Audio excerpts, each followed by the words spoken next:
या ठिकाणी माननीय उपमुख्यमंत्री एकनाथजी शिंदे साहेब तथा शिवसेना मुख्य नेते यांना भेटण्यासाठी आले होते।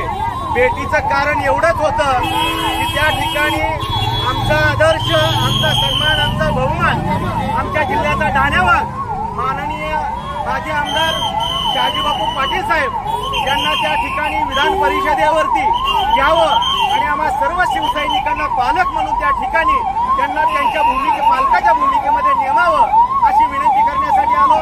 साहेबांनी त्या ठिकाणी आपल्याला वेळ दिला आणि साहेबांनी त्या ठिकाणी सकारात्मकता दाखवली। मी विठ्ठल पांडुरंग रुक्मिणीचरणी मातेचरणी एवढाच विनंती करतो की त्या ठिकाणी शहाजी बापूला एकनाथजी शिंदे साहेबांनी विधान परिषदेवर संधी देऊन आम्हा सर्वांचं त्या ठिकाणी कल्याण करावं असं विनंती करतो। एकनाथ शिंदे साहेबांचा जय असो। शहाजी बापू पाटलांचा जय असो। पर्यावरण कुणाचा? शिवसेनेचा। जिंदाबाद जिंदाबाद शिवसेना जिंदाबाद। एकनाथ शिंदे साहेब आगे बढ़ो, हम तुम्हारे साथ हैं।